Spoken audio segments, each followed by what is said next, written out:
Hello everybody, welcome back. And today we're going to be overboarding a ceiling, skimming and coving a living room. And I'm about to show you how to board a ceiling with 8x4 plasterboards on your own. Okay, so now before we can actually get started with boarding this ceiling, the first thing we've got to do is remove this old cornice. This is pretty old and it was run in situ, which means it's basically cast on the wall, so it's solid behind it. So nothing but me and a lat hammer on this one, just chiseling away at it. As you can see, it's exposing the ceiling. You can see the old laths above it. This is going to create a little lip around it, which after this we'll just pop a little plasterboard in there just to make it flush with the rest of the ceiling before we board it. As you can see, we've covered the oak beam there just to protect that from any plaster and dust and whatnot, and also the oak door, as it will be burned by the plaster. Now, as you can see, I've got the old dust mask and goggles on. It's always worth doing whenever you're doing a job like this because it does get pretty dusty. Always keep them eyes safe as well, because you will need them. Okay, so this ceiling has been asbestos tested, which you should always do when you're working with Artex. Just get a little bit and send it off in a kit. There's lots of websites that can do that for you, and it's pretty inexpensive.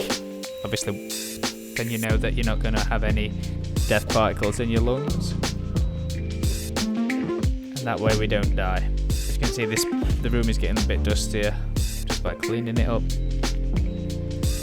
So dust mask is essential. This carpet is being ripped up, by the way, but always nice to keep it clean.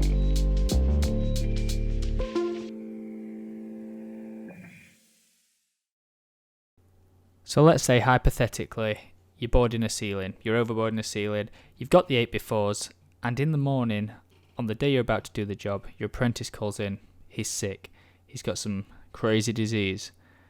Now, do you cancel the job, do you rearrange, or do you just do it, just board it, okay? I recommend you board it, and here's how. As you can see in this wall, in fact you probably can't see because it's quite small, but I've actually screwed in 3 screws, one about 6 inches from the edge of each the board on each end, and one right in the middle. What these screws will do is support one end of the board while we screw up the rest of it. That's just an off cut, ignore that.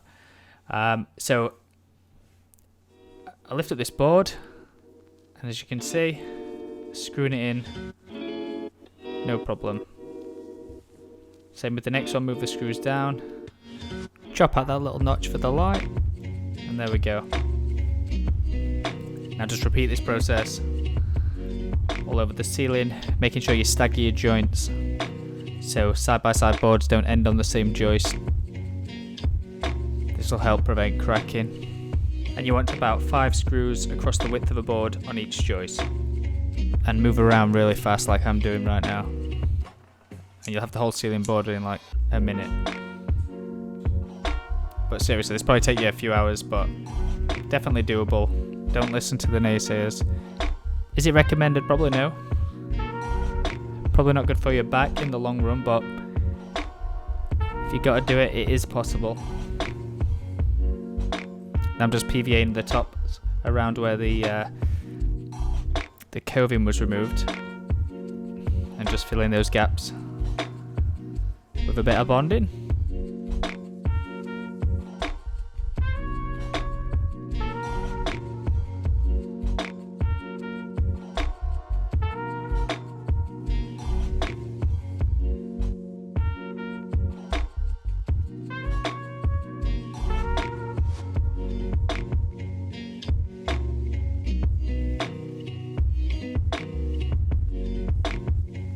So there you go, that's how you board a ceiling with one man using 8x4s.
So there you go.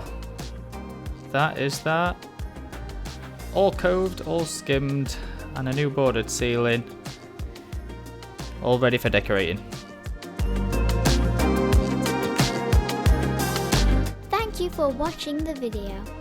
Remember to like, subscribe, and hit that notification bell on so you never miss another video. See you next time.